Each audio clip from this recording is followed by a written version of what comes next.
নমস্কাৰ, আজি আপোনালোকৰ বাবে স্বাস্থ্য সম্পৰ্কীয় এক বিশেষ প্ৰতিবেদন লৈ আহিছোঁ।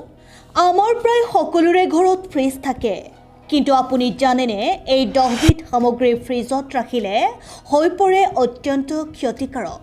অনুগ্ৰহ কৰি এই গুৰুত্বপূৰ্ণ বাৰ্তাটো শ্বেয়াৰ কৰি সকলোকে চোৱাৰ সুযোগ দিব। কেতিয়াও ফ্ৰিজত নাৰাখিব এই 10বিধ খাদ্য সামগ্ৰী।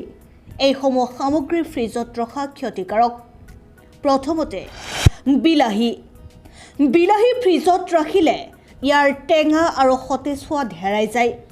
বিলাহীৰ সোৱাদ আৰু পুষ্টি অক্ষুণ্ণ ৰাখিবলৈ বাহিৰত মুকলিকৈ ৰাখিব লাগে।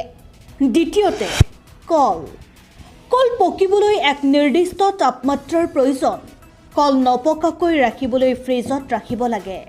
কল পকিবলৈ, ভালে থাকিবলৈ আৰু সোৱাদ অক্ষুণ্ণ ৰাখিবলৈ বতাহ পোৱা শুকান ঠাইত ৰাখক। তৰমুজ যদি ঠাণ্ডা কৰি খাব বিচাৰে তেন্তে খোৱাৰ কিছু সময় পূৰ্বে ফ্ৰিজ কৰি ৰাখিব লাগে। তৰমুজ দীৰ্ঘ সময়ত ফ্ৰিজত ৰাখিলে ইয়াৰ এণ্টি অক্সিডেণ্ট আৰু পুষ্টিকৰ গুণসমূহ লোপ পায়। চতুৰ্থতে বেঙেনা যথেষ্ট তাপমাত্ৰা সংবেদনশীল পাচলি আৰু দীৰ্ঘ সময় ইয়াক ফ্ৰিজত ৰাখিলে ই হানিকাৰক হৈ পৰিব পাৰে। 10 ডিগ্ৰীতকৈও কম তাপমাত্ৰাত বেঙেনাই নিজৰ সোৱাদ আৰু পুষ্টি হেৰুৱাই পেলায়।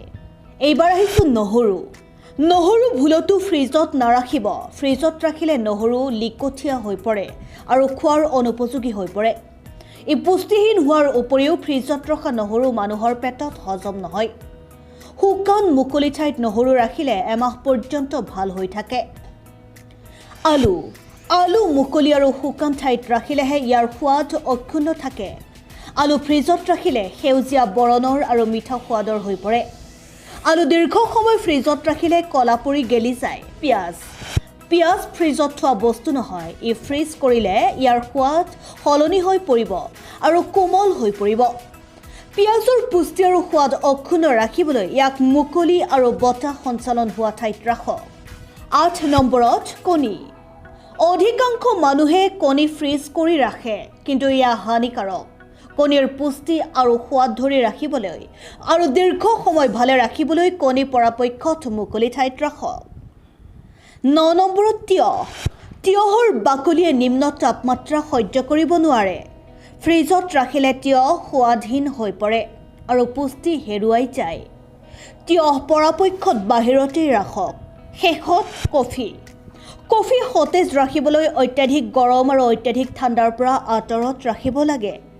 কফি এটা বন্ধ টেমাত সাঁফৰ মাৰি ৰাখিব লাগে, তেতিয়া ই সতেজ হৈ থাকিব। কফি কোঠাৰ ভিতৰৰ স্বাভাৱিক তাপমাত্ৰাতেই ৰাখিব লাগে।